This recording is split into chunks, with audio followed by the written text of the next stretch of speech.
بسم اللہ الرحمن الرحیم۔ شروع اللہ کے نام سے جو بڑا مہربان نہایت رحم کرنے والا ہے۔ ناظرین اکرام، شمر بن ذوالجوشن نے 3 دن تک آل محمد صلی اللہ علیہ وآلہ وسلم کا پانی بند رکھا، جس پر بڑوں نے تو صبر کا دامن نہ چھوڑا، پر بچے پیاس سے تڑپ اٹھے۔ میدان کربلا میں جب باری باری سب شہادتیں پا رہے تھے تو جگر گوشہ رسول حضرت امام حسین رضی اللہ تعالی عنہ نے فرمایا کہ کوئی ہے جو میری مدد کرے۔ جب امام حسین کی زبان مبارکہ سے یہ صدا جاری ہوئی تو زمین و آسمان کی ہر چیز حرکت میں آ گئی۔ زمین پھٹ گئی، آسمان ہلنے لگا اور آسمانوں سے فرشتے تشریف لے آئے، جنہوں نے حضرت امام حسین رضی اللہ تعالی عنہ کے سامنے اپنے آپ کو پیش کر دیا، جنہوں نے کہا کہ اے نواسہ رسول، ہم کو حکم کریں، ہم حاضر ہیں۔ آپ رضی اللہ تعالی عنہ نے فرمایا کہ بس یہ صدا انسانوں کے لیے ہے۔ تمام انسان آپ رضی اللہ تعالی عنہ کی صدا پر مسکرا رہے تھے کہ ایک چھوٹا سا بچہ جھولے سے گر جاتا ہے۔ حضرت رباب اس بچے کو حضرت امام حسین کے پاس لا کر فرماتی ہیں کہ جب آپ نے صدا بلند کی تو جھولے سے میرا اصغر گر پڑا۔ وہ آپ کی طرف حرکت کرنے لگا اور یہ دیکھیے کہ اس کے ہونٹ خشک ہو چکے ہیں، 3 دن سے پیاسا ہے، ماں کا دودھ خشک ہو چکا ہے۔ حضرت امام حسین نے حضرت علی اصغر کو پانی پلانے کے لیے حضرت رباب سے اجازت طلب کی کہ میں ابھی اس کو پانی پلا کر لاتا ہوں۔ حضرت امام حسین اپنے جگر کے ٹکڑے علی اصغر کو میدان میں لے کر آتے ہیں۔ حضرت امام حسین رضی اللہ تعالی عنہ نے یزید لشکر سے کہا کہ تمہاری جنگ تو نواسہ رسول صلی اللہ علیہ وآلہ وسلم سے ہے، لیکن اس چھوٹے سے بچے کا کیا قصور ہے؟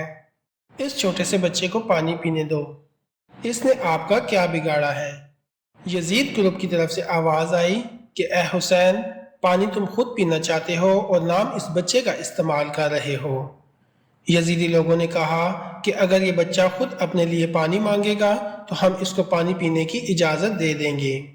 حضرت امام حسین رضی اللہ تعالی عنہ نے علی اصغر کو اپنے بازوؤں پر بلند کیا تو علی اصغر خدا کے حکم سے بول پڑے کہ میں خدا کے آخری پیغمبر حضرت محمد مصطفیٰ صلی اللہ علیہ وآلہ وسلم کے خون سے تعلق رکھتا ہوں، میں 3 دن سے پیاسا ہوں۔ علی اصغر کی صدا سے فوج حرکت میں آ گئی، ہر طرف کہرام برپا ہو گیا۔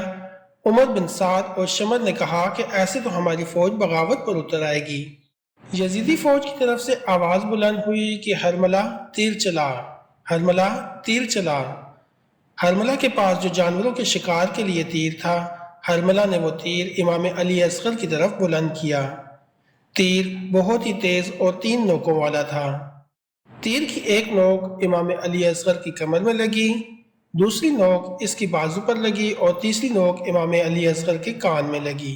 تیر اتنا تیز اور وزنی تھا کہ امام علی اصغر کا جسم چیرتے ہوئے حضرت حسین رضی اللہ تعالی عنہ کے بازو پر جا لگا۔ تاریخ گواہ ہے کہ حضرت علی اصغر کا خون اپنے بابا حضرت سیدنا حسین کے بازوؤں اور ہاتھوں پر پانی کی طرح بہنے لگا۔ حضرت امام حسین رضی اللہ تعالی عنہ اپنے جگر امام علی اصغر کو اپنے ہاتھوں میں اٹھا کر خیمے کی طرف آئے تو بی بی زینب نے عرض کیا کہ یا حسین، میرے علی اصغر نے پانی پیا؟ بی بی زینب کی الفاظ سنتے ہی حضرت سیدنا امام حسین نے اپنے بازو سے امام علی اصغر کو زینب کے حوالے کیا تو بی بی زینب کہنے لگی، اے حسین، جس بدبخت نے ہمارے جگر کے ٹکڑے کو مارا، اس کی کوئی اولاد نہ تھی؟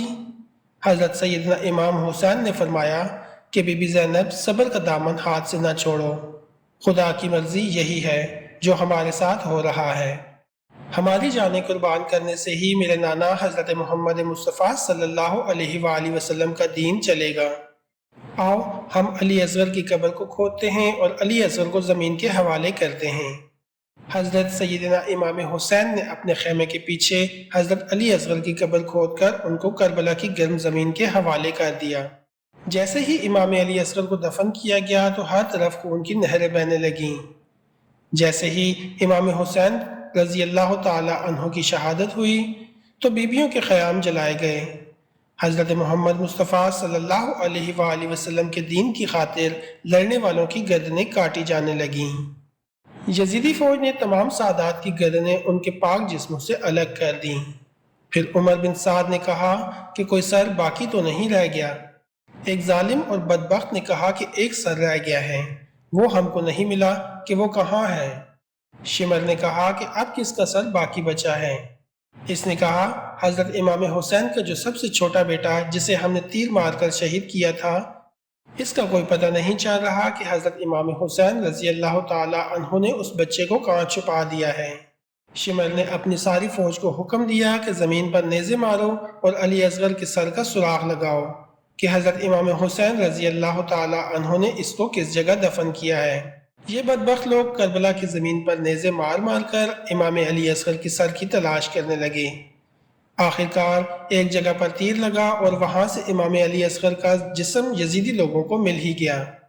یزیدی فوج خوشیوں سے رقص کر رہی تھی تو بی بی زینب نے روضہ رسول صلی اللہ علیہ وآلہ وسلم کی طرف رخ کر کے عرض کی، یا رسول اللہ، دیکھیں آپ صلی اللہ علیہ وآلہ وسلم کی امت ہمارے ساتھ کیا سلوک کر رہی ہے۔